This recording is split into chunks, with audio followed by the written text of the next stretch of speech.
Gusto niyo bang ma-achieve ang ganito ka-crispy na pilipit?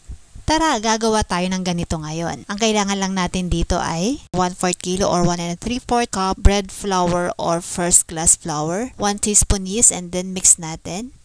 Maglagay lang tayo ng butas dito sa gitna. And then saka natin ilalagay ang 1 tablespoon ng sugar, 1 teaspoon salt, 1 teaspoon vanilla, and 2 tablespoon ng oil.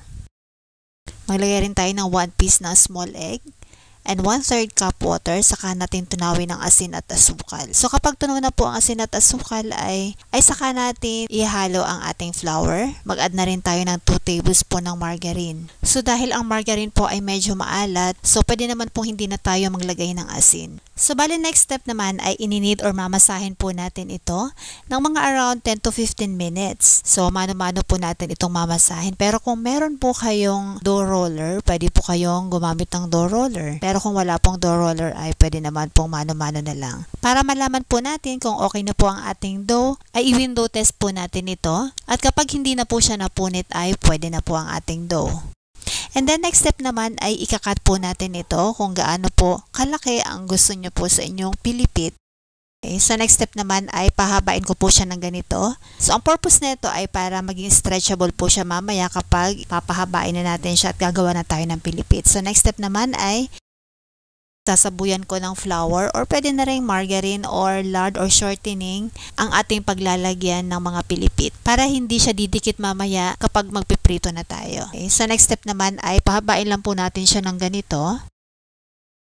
And then i-roll po natin. Tapos ilalak po natin siya ng ganito para pag pinirito natin ay hindi po siya maghihiwalay. So one more time. So pahabain po natin siya ng ganito and then i-roll po natin ng ganyan. Tapos, syempre, ilalak po natin.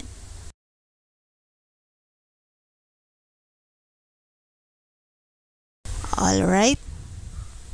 So, one more time pa rin. So, ganito lang po ang gagawin natin hanggang sa maging ganito lahat po ng ating mga dough. Okay, so i-rest po natin ito ng mga 1 to 3 hours. Kahit 1 hour ay pwede na. And then, ipa-fry po natin ito sa mahinang apoy lamang po. Yan, para ma-achieve nyo po ang crispy na pilipit ay ang sekreto po talaga nito ay dapat ipa-fry or ipiprito nyo po siya sa mahinang apoy lamang.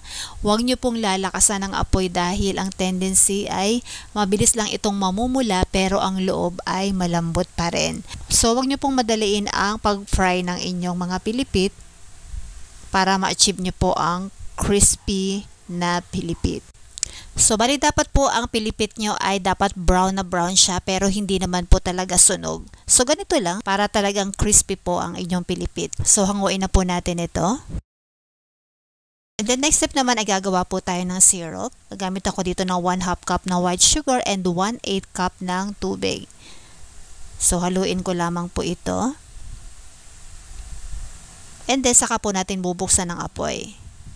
So, pakuluin lang natin ito na yung para mag-bubble lang siya, pero hindi dapat tunaw na tunaw yung ating sugar. So, kumbaga, medyo papalapit na siya doon para maging syrup siya, pero hindi. Yung tawag dito ay half syrup, parang ganon. And then, saka natin ilagay yung ating mga pilipit, and then, haluin lang natin ng haluin. So, walang tigil na halo hanggang sa maging ganito po siya. O, diba? O, mayroon na tayong crispy pilipit. So, antayin lang natin ito na mag-cool down. And then, kapag ito ay nag-cool down na, so dapat crispy po siya na kagaya nito. O, ayan. Okay. So, ayan. Mayroon na tayong crispy pilipit. Sana nagustuhan nyo ang recipe na ito. Thank you for watching. Bye!